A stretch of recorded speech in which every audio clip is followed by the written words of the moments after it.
16115. Sina oled podcasti Miis.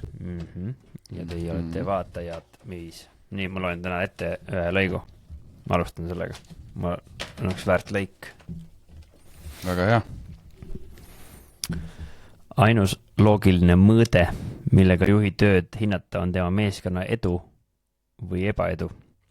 Kõik võimalikest juhtide kohta käivatest mõistetest, kirjeldustest ja iseloomustustest on olulised ainult 2. Efektiivne ja ebaefektiivne. Efektiivsed juhid juhivad edukaid kollektiive, kes viivad oma missiooni täide ja võidavad. Ebaefektiivsed juhid seda ei tee. Selles raamatus kirjeldatud põhimõtete ja ideede mõistmine ja õige elluviimine võimaldab igal ühel saada efektiivseks juhiks ja oma lahingu välja valitseda. See oli siis ülima vastutuse raamatust. Väike lõik. Ja miks see lõik on oluline? On see, et see on seesama lõik, mis mind pani aru saama, et mina vastutan kõige asjadest, mis valesti on. Siis, kui ma kõige madalamas kohas olin, mis iganes, nüüd juba 6-7 aastat tagasi. Ja see oli see lõik, kus ma lugesin, et ebaefektiivne ja efektiivne ja siis edukas ja mitte edukas ja siis ma vaatasin ümber enda tulemust. Ja sain aru, et kõik asjad on perses, mis tähendas, et üsna selge oli see, et ma olen olnud väga ebaefektiivne ja minu meeskond on ei ole üldse edukas. Ja see andis mulle põhimõtteliselt mõttekoha, kus see raamat hakkas mulle meikima sensi, sest et seal on väga vaja rohkem ennast veenda selles, et kõik asjad perses on nagu ja kõik asjad valesti on ja halvasti on. Nii et see on see koht, kus minul see tee pihta hakkas. Aga täna järjekordsed küsimused Zoomist seekord ja vaatame, mis mõtted meil tekivad. Ja, esimene küsimus siis on, aga kas see ei sõltu ka inimesest, inimtüübist? Mõne inimese jaoks tuleb vastutuse võtmine loomulikult ja ma ütleks, et eriti hea, kui tuleb loomulikult, aga tihtipeale ikkagi ei tule. Minul küll ei ole tulnud näiteks loomulikult ja keskmiselt ma arvan ka, et ei tule. Vähemalt mitte sel moel, nagu mida meie mõtleme vastutuse võtmise all. Ma arvan, et selle nagu mitmesammulise meetodiga ja nii edasi. Et tegelikult see ei ole päris loomulik nagu keskmisele inimesele niimoodi käituda, aga see on kõik väga õpitav, eks? Ehk siis minu arvates sama, et loomulikkusega minu arvates ei ole midagi pistmist. Loomulikult tulevad inimese puhul mingid, ma ei tea, sõbralikkus, sellised, ma ei tea, nagu tüübid, kes on alandlik juba eos või mis iganes, tal on mingisugused eeldused, aga konkreetselt see vastutusvõtmine just sellisel kujul, nagu meie seda õpetame, kuidas probleeme lahendada, siis mina ei ole jälle ühtegi inimest näinud, kes loomulikult selleni jõudnud oleks. Ehk siis konkreetselt see on ikkagi oskus.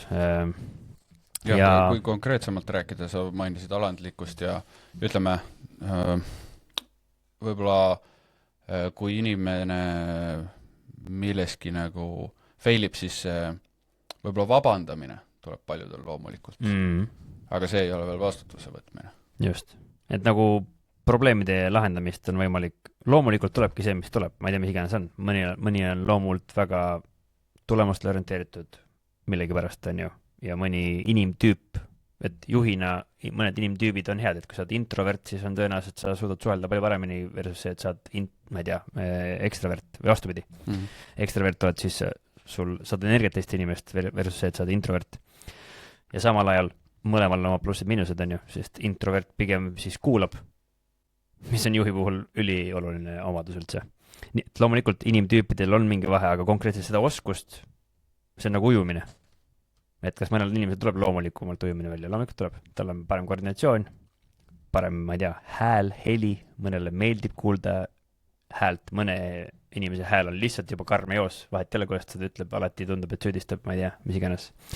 Et kokkuvõttes loomulikult ma arvan, et ei tule seda üldse peaaegu. Ja mõnel võib olla rohkem annet ujumises, aga kokkuvõttes see tehnika, millega ütleme tänapäeval olümpiamedeleid võidetakse, see, ma arvan, seda tuli õppida ikkagi. Sinna juurde, isegi kui oli loomulik keeldumus. No nii, järgmine. kes vastutab tasu palga ja soovitava vastutuse vastavuse eest, töötaja või tööandja? Ma arvan, et siin on mõeldud võib-olla seda just, et vastutusrikas töö, ehk siis tihtipeale, mida vastutusrikkam töö, seda rohkem nagu keskmiselt oodatakse tasu, eks ole. Aga võib-olla siin on natuke sõnamäng tekib meil, et see, mida mõeldakse suure vastutusala all tööl või vastutusrikas töö all, et see ei ole nagu täpselt sama, mida me mõtleme ülima vastutuse all, et ülima vastutust saab praktiseerida igaüks, ka kelle, ütleme, nii-öelda vastutusala või vastutusrikkus, mida sellega mõeldakse tavaliselt, kellel see ei ole ka väga lai tööl. Nüüd mina ütleks, et see organisatsiooni juhina, organisatsiooni juht peab aru saama, palju meil raha ja ressurss on, millist palka meil on võimalik maksta. Ja siis on võimalik ka selgitada põhimõtteliselt, et millistel tingimustel, milliseid tegevusi tehes on võimalik rohkem raha saada näiteks või rohkem palka saada.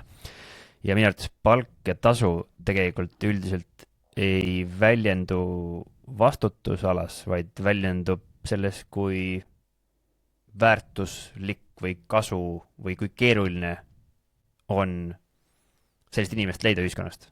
Ehk siis mingisuguseid tippjuhte võib-olla ei ole väga palju, kellel on väga palju kogemusi, mis tähendab, et nad on raskesti leitavad ja nende palgad on suuremad, sest et neil on suurem konkurents ja rohkem võimalusi valida. Samamoodi tippspetsialistidega. Aga mõlemad osapooled saavad väga palju ära teha selle jaoks, et mõista, miks mul siuke palk on ja kuidas siis saad rohkem. Ehk siis, kui mina olen meeskonna liige ja mul on mingi teatud palk, kui ma ütlen, et jah, mulle see sobib, siis ma ju vastutan selle eest, et ma ütlesin jah. Ja samal ajal on mul võimalik alati minna ja küsida, okei, milliseid tulemusi ma pean tooma või mis on need asjad, mida ma saaksin teha selle jaoks, et saada rohkem palka. Ja alati peaks olema mingi võimalus, mismoodi seda teha. Ja kui keegi ütleb sulle, ma ei tea, kuidas see saab, siis äkki sa pakud ise välja, et kuidas saaksid rohkem väärtust tuua, kuidas saaksid rohkem kasu tuua organisatsioonile ja siis sellest tulenevalt on võimalik ka sul rohkem tasu maksta. Nii et mina ütleks, et mõlemad pooled vastutavad selle eest ja mõlemad pooled saavad mõjutada seda. Ja nüüd on küsimus sinu oskuses, kuidas sa seda küsid või kuidas sa seda läbirääkimist nii-öelda pead. Hästi öeldud. Järgmine küs. Vastutusega peavad kaasnema õigused. No ilmselgelt peavad ja vastutusega üldjuhul ka kaasnevad, sest et nagu me oleme varem ka öelnud, siis vastutus on ära määratud justkui lepinguga. Sinu vastutusala. Nüüd elus ei ole. Nagu ka elus, kel on õigust öelda oma arvamust? Kõigil. On olemas mingid õigused, mis on meile antud, ma ei tea, põhiseaduse poolt ennast kaitsta ja mis on siis, ma ei tea, mingid eetilised ja moraalsed õigused, mis on minu enda nagu teha. Ja see on mingid konkreetsed, ma ütleks isegi, et kohustused, mis on antud, mis mingis mõttes on nagu õigused. Mul on õigus sekkuda või ma ei tea, mul on õigus turunduse sees teha otsuseid, mul on õigus mingi rahanumbri sees otsustada, teha otsuseid teatud piiride sees. Aga kokkuvõttes, mida siin ilmselt mõeldakse, on see, et justkui nõutakse vastutust, aga mulle pole antud isegi õigust otsustada. Võib-olla tihti on ju. Ja nüüd see võib olla tõsi. Ja siis, mis siis teha, ongi see, et tulekski väljendada seda, et mul tundub, et mul ei ole õigus otsustada, kuigi ma saaksin ise ära otsustada selle asja. Ja see tihti peale minu arvates juhtub siis organisatsioonides, kus hästi palju mikromajandatakse. Üritatakse ära teha tööd, mis tegelikult ei ole siis selle taseme otsus, ehk siis ma ei tea, keegi otsustab, kuidas kassiir peab mingeid asju tegema, samas ise sa ei ole isegi kassiiri lähedal, ega see ei ole sinu level ja kaitseväest tuleb hästi palju näiteid, kus hästi tihti väga kõrges auastmes inimesed tulevad ja õpetavad, kuidas teed ületada näiteks. Tulevad hästi taktikalisel tasemel, et ma käisin Ungaris ühes erioperatsioonide koolis ja seal oli üks pataljoni ülem, kes nägi kõrvalt, kuidas nagu meie madalama astme mehed, kes põllu peal käivad, mõtlevad, harjutasime teed ületamist, on ju. Ja siis ta tuli ja rääkis, kuidas elu päriselt käib. Ütles, et niimoodi need asjad ei käi, see on vala värk kõik ja rääkis, kuidas käivad, ehk siis õiguse siuksed tunde on võimalik ära kustutada, et inimesed ei võtagi enam mingeid otsuseid. Ja ma arvan, et ma olen selles mõttes sellega nõus, et kui sul antud vastusala, siis sul peab olema ka õigus otsustada.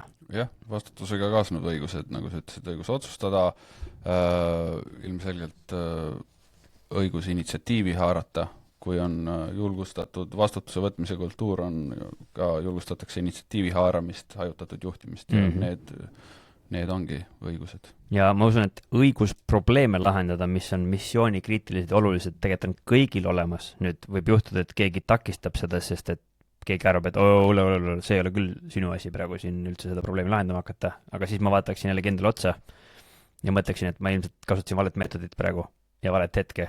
Siis ma millegipärast riivasin selle teise inimese ego ja ma peaksin võib-olla mõtlema läbi, et okei, kuidas ma ennast väljendan paremini, sest et minu tegelikult kavatsus ei olnud üldse tungida sinu vastutusalasse ega sinu tööd ära teha ega sinu ego riivata, vaid tegelikult ma lihtsalt näen, et seal võib tekkida suur probleem, mis võib olla lõpuks probleem nii sinu jaoks kui kõiki teiste jaoks, nii et ma arvan, et see on see, mida sinu olukorras teha. Vastutaja rolli saab inimesele anda või määrata, tekitatakse ootused ja kui inimene ei täida neid ootusi, siis tekib suur pettumus, hullemal juhul ka karistatakse seda, kellele ootused on seatud. Ma arvan, et nii on. Et minu arvates ongi see, et vastutust saabki määrata ja vastutust määrataksegi juba lepinguga. Ja seal tihtipeale ei ole kirjutatud kõiki ootused mingis mõttes ei ole pandud paberile kirja, need ilmselt tavaliselt räägitakse läbi, sest mõned ootused on, neid ootused võib-olla nii palju, aga sellised jämedad piirid pannakse paika ja see on tavaliselt kahe inimese vaheline asi või pannakse lepingusse ja mina ütleks seda, et vahet ei ole, mida sa lepingusse paned. See on lihtsalt leping. Päris elu ei käi lepingu järgi, päris elu ei käi paberi järgi, ehk siis kokkuvõttes meil on vaja omavahel lihtsalt suhelda. Ehk siis see, kui meil on midagi lepingus kirjas, siis see ei tähenda seda, et nüüd teine inimene hakkab neid kohe tegema ja teeb neid asju hästi. Ehk siis see lihtsalt on dokument, mis on bürokraatia jaoks vajalik, selle jaoks kaitsta erinevat inimeste huvisid, sest et kunagi on olnud keegi, kes on selle kogu süsteemi pekki keeranud ja ma olen täiesti kindel, alguses ei olnud lepinguid inimestel, sest et tehti ja usaldati lihtsalt üksteist. Aga loomulikult on pettumus, kui ootuseid rikutakse, aga nüüd see pettumus esimese hooga minu arvates ei peaks olema siis selle inimese osas, kes selle lepingut rikkus või seda ootusi rikkus, vaid järelikult ma peaks mõtlema, et okei, järelikult on ootused valesti seatud või pole ootused õigesti kommunikeeritud, ehk siis ma jällegi tahaksin seda lahendada läbi enda ja karistamine on ka täiesti teatud instantsides täiesti adekvaatne eskalatsioonimeetod, aga ka seda peaks siis kasutama võimalikult targalt, et mis ei lambist, et okei, tegid vea, nüüd saab kohe karistada. Et karistamine otse ei ole üldjuhul väga efektiivne meetod pikaajalise meeskonnatöö nii-öelda tegemiseks. Karistamine üldiselt on ikkagi siis, kui sa rikud mingisuguseid seaduseid ja asju. Mitte lihtsalt, et ootused läksid valesti. Et ootused tihtipeale lähevad valesti sellepärast, et ootusest pole ühtemoodi aru saadud lihtsalt. Mulle tundub. Mina mõtlen, kas ma olen karistada saanud kunagi kaitseväes nagu ametlikult. Ei ole vist. Aga ma olen kindlasti päris palju ootusi rikkunud, et ma olen jõudnud tööle mõnikord vanasti ikkagi natukene lõhnadega ja ma olen väga palju ootusi ära rikkunud, aga kunagi ei ole see jõudnud selleseni, et ma olen karistada saanud. Nii. Mina arvan, et vahest antakse vastutus ainult sõnades või ebamugavate teemadega, kuid reaalselt sekkub juht ikkagi oma käitumisega, ehk siis mikromanageerib. Nii et reaalselt juht ikkagi tahab ise otsustada, sekkub, määrab või krabab õnnestumise korral au ja kiituse siis endale. Jaa, täiesti tõsi. Nüüd mina küsiksin, et milles probleem? Et nagu no selles mõttes jah, kui mikromanageerimine võib tähendada seda, et su eest tehti osa su tööd ära, et siis kui see täpselt nii on, siis milles probleem? Et ei mõtle nagu seda, et see tegelikult on see olukord, mis sa kirjeldad, et noh, et siin ei olegi tegelikult, mis see probleem ei olegi otseselt, on ju, aga mis ma arvan, et on üks asi, mida ei tehta tihti, on siis see, et kui mul on mikromanageeriv juht, siis mida ei mõelda on see, et okei, miks ta mind siis mikromanageerib? Ja miks siis inimesi mikromanageeritakse üldiselt on see, et ei usaldata. On üks variant näiteks. Ma ei usalda, et sa oskad seda asja teha ja aega on liiga vähe, ma tulen ja sekkun ja teen selle asja ära, sest et mul tundub, et sa ise ei oska. Ja nüüd see on see koht, kus võib solvuda, on ju. Nüüd, mida ma saaksin teha, kui ma tuvastan, et mind mikromanageeritakse? Midagi keskmiselt tehakse, on seal öeldakse, et kurat, mul on mikromanageeriv boss ja ta üldse lase mul mitte midagi teha. Nüüd, mida tasub teha? mida tal puudu on, siis tal on vaja tõestada, et ma tegelikult oskan seda tööd teha väga hästi. On vaja küsida, et kuule, et ma nägin, et sa tegid selle asja ise ära. Mismoodi ma saaksin neid asju ise teha näiteks? Mis on need tingimused, millele ma peaksin vastama, millele ma peaksin mõtlema, millele ma peaksin ennast treenima, et ma saaksin ise neid asju teha, et siia ei peaks tulema need minu laualt ära tegema, sest ma usun, et sul on palju tähtsamaid asju teha strateegilisel tasemel, kui siin minu juures neid, ma ei tea, naelu ritta panna või ma ei tea, mida iganes ära tehakse, on ju. Ehk siis ma arvan, et see on asi, mida tihtipeale ei nähta, et pigem nähtaksegi seda, et juht mikromanageerib, on ju, ja ei osata siin midagi teha. Ja teine asi, mida siin mõelda, on see, et mikromanageerimine mingis mõttes näitab hoolimist. Ma hoolin sinust ja sellest tulemusest, et ma tulen ja aitan sind, et sul läheks töö paremini. Aga nüüd, kui tihti inimesed mõtlevad, et see on hooliv käitumine, siis väga ei, sest et inimesed solvuvad justkui. Siin sõltub ka konkreetsest näitest muidugi, aga oletame, et on selline olukord, kus sulle on antud mingi suurem ülesande kirjeldus ja siis see mikromanageerimine võib, eks ole, tähendada, et käiakse kontrollimas samm-sammult ja või peensusteni, kuidas see on. Aga kui ütleme, see on juba 5 korda juhtunud, et iga kord, kui juht küsib, et kuidas sul sellega läheb iga kord, see on juba tehtud, olen graafikus, mis iganes, selle lahendasin niimoodi. Ütleme, kui sul iga kord on kõik asjad joonel, siis see kaob ära lõpuks nagu, sest tekib see usaldus ja enam ei tunta vajadust kontrollida ja mikromanageerida. Ja et mina arvangi, et mikromanageerimist ei tasaks võtta isiklikult. Ja ma arvan, et tihtipeale võetakse isiklikult, et mis mõttes ei usalda mind. Aga okei, aga nüüd siis tee neid asju, uuri välja, mis on need asjad, mismoodi saaks usaldust ja siis tee neid asju.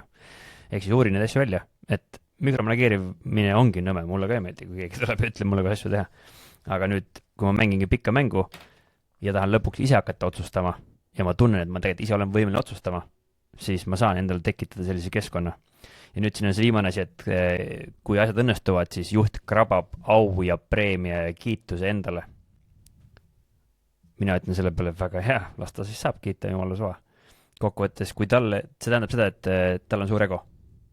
Talle meeldib kiita saada. Tegelikult talle meeldib kiita saada nii nagu kõikidel inimestel meeldib ilmselt kiita saada. Lihtsalt tema teeb seda siis sellisel kujul, mis tegelikult ei ole, ütleme, kõige efektiivsem ja kõige läbi mõeldum, sest kokkuvõttes on ju see, et asjad õnnestuvad,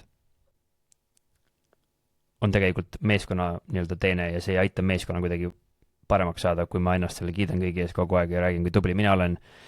See hoopis tekitab sellise keskkonna, kus inimesed ei taha midagi enam teha.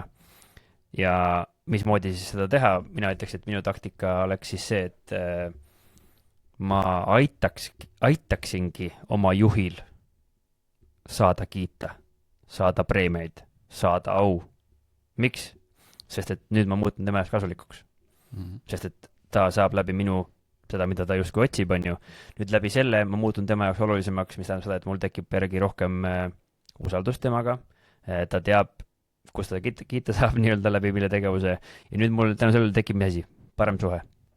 Ja nüüd, kui mul tekib parem suhe, siis mul on võimalik küsida õigeid küsimusi ja pikema aja jooksul aidata temal paremini siis juhtida. Sest et tõenäoliselt ta lihtsalt ei ole teadlik sellest, et see meetod ei ole just kõige otstarbekam ja ta võib-olla ei ole kunagi mõelnud selle peale, kuidas see välja paistab. Ehk siis ta ei ole olnud selles olukorras äkki mitte kunagi. Ja tegelikult ma saan läbi selle teda toetada. Mitte jällegi teda kuskil selle taga rääkida, et küll on ikka jobu, võtab mu töö ära, siis kiidab ka ennast, on ju. Ehk jällegi see on see viis, mismoodi meeskonnas saab asju teha. Ja ma ei ütle, et see on mingi tore tegevus ja et see, mismoodi see juht käitub, on õige, ei ole. Minu arvates mina niimoodi ei käituks. Aga kui keegi nii teeb, siis on olemas võimalus, mida teha. Ja tuleb ehitada temaga varem suhe. Ja loota siis, et läbi hea suhte ehitamise oskuse tekib teil mõju. Ja kuna te hoolite temast, sest et see käitumine ei too talle edu pikas plaanis, siis läbi selle on võimalik äkki teil teda aidata. Aga kokkuvõttes, kui teie suudate oma emotsiooni kontrollida, siis teie juba olete väga advanced, teete väga heal tasemel inimene, kes suudab aru saada, mis on reaalsus ja teha otsuseid, mis on kasulikud meeskonnale, missioonile, ilma et te langeksite selle samal levelile, kuhu tema on langenud.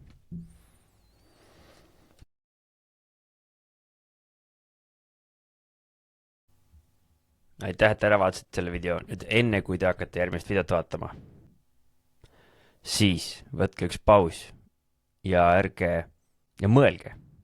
Ärge tehke otsuseid emotsioonide põhjal. Miks? See ei ole hea. Sest et te teate ise ka, et te olete teinud väga palju otsuseid emotsioonide põhjal, mis pole väga häid tulemusi teile ilmselt elus toonud.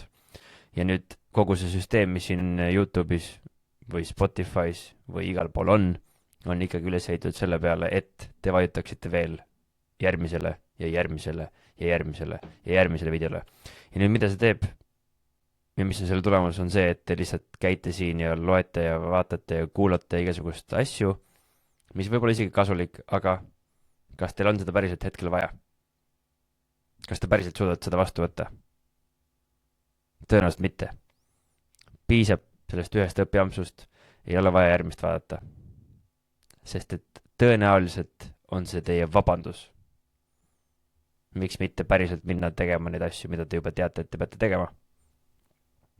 Nii et minu soovitus on teile, ärge vajutage seda järgmise video peale. Kasutage oma tugevamat poolt ajust, mida kutsutakse mõtlevaks ajuks. Ja tehke hoopis midagi kasulikku, mida te juba teate, et te peate tegema. Ärge klikkige järgmise video peale. Ärge tehke seda. Ja selle jaoks see väike paus teile siin oligi, et teil meel tuletada, mis on võib-olla oluline. Ärge otsustage emotsiooni põhjal. Teil on midagi targemat teha. Ja kui ei ole, siis valige teadlikult, kuhu te vajutate. Neid kohti, kuhu vajutada ja teadlikult teha on päris palju. Tahate õppida? Minge akadeemiasse. Tahate kuulata veel? Vaadake neid pikkasid vestluseid, vaadake neid õpiampse, kirjutage üles otsingusse mingi küsimus. Saatke meile küsimus. Need variante on igasuguseid. Nii et olge teadlikud ja edu teile!